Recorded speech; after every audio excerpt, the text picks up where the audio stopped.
हाँ एवरीवन, देखिए बहुत ही अच्छा क्वेश्चन है ये दोनों। आप लोग देखिए इसका क्वेश्चन का।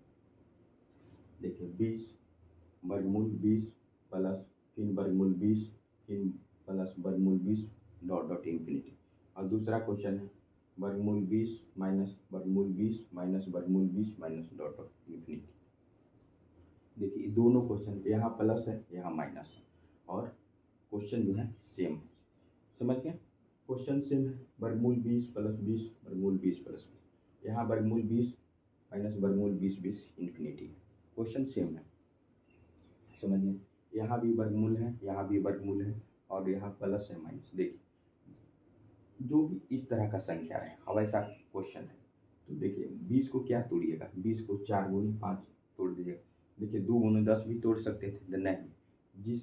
जब भी तोड़िए इस तरह की संख्या को तो उसका अंतर हमेशा 1 रहे। जैसे 4 और 5 को गुने तो 20, ये दोनों को अंतर कितना हो जाएगा 1। अगर इस तरह का क्वेश्चन रहे कि जो संख्या दिया हुआ रहे उसको तोड़ना है, ऐसा फैक्टर में तोड़ना है तो उनका अंतर हो 1। तो 4 गुने 5 तोड़ दिए इसको, 4 गुने 5 फिर तो ये 4 गुने 5 और दोनों को अंतर कितना है, अंतर है 1। यहाँ भी देखिए माइनस है तो यहाँ भी क्या करिएगा 4 गुने 5, इसका भी अंतर 1 है। मान इस तरह का जब भी क्वेश्चन है कुछ भी रहे, मान लीजिए इसके जगह कुछ भी रहे आपका क्वेश्चन ऐसे 12 रहे तो 4 गुने 3 दोनों का अंतर कितना होगा 1। इसमें ध्यान यही रखना कि जब इस तरह का क्वेश्चन उसको फैक्टर करना है और उसका अंतर 1 रहना चाहिए। देखिए यहाँ तक समझ गए। और जब प्लस रहे तो ये दोनों में जो संख्या बड़ा हो वो संख्या उसका आंसर होगा।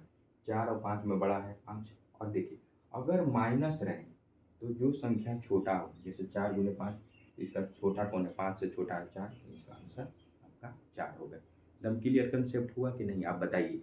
अगर आपको क्लियर कंसेप्ट नहीं हुआ है तो फिर से इस क्वेश्चन को हम बताते हैं। देखिए फिर से समझिए, अगर इस तरह का क्वेश्चन में जब इस तरह का उसको फैक्टर तोड़ दीजिए, 2 फैक्टर में तोड़िए और दोनों फैक्टर का अंतर 1 रहे तो प्लस रहे तो वो बड़ा वाला संख्या, अगर माइनस रहे तो छोटा वाला संख्या उसका आंसर होगा। यहाँ माइनस है छोटा वाला संख्या 4, यहाँ प्लस है तो छोटा वाला तो बड़ा वाला आंसर। देखिए आंसर जब प्लस में रहे तो बड़ा वाला होगा, अगर अगर माइनस रहे तो आंसर छोटा वाला होगा। एकदम कंसेप्ट क्लियर हो गया। इस तरह का जब भी संख्या रहे तो उसको फैक्टर में तोड़िए और दोनों का अंतर 1 रहे, दोनों का अंतर 1 है। 5 में से 4 घटाइए 1 है, ठीक, अंतर 1 है।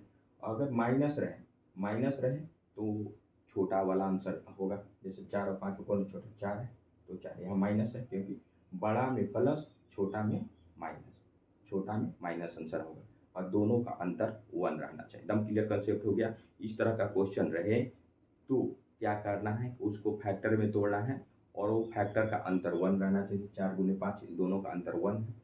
और यहाँ भी तोड़े 4 गुने 5, 4 गुने 5 तोड़े, ठीक, इसका अंतर 1 है। माइनस है तो छोटा, प्लस है तो बड़ा। कंसेप्ट क्लियर हो गया।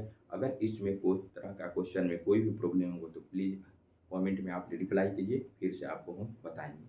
कोई दिक्कत होगा तो रिप्लाई करिएगा। ठीक, okay, thank you so much.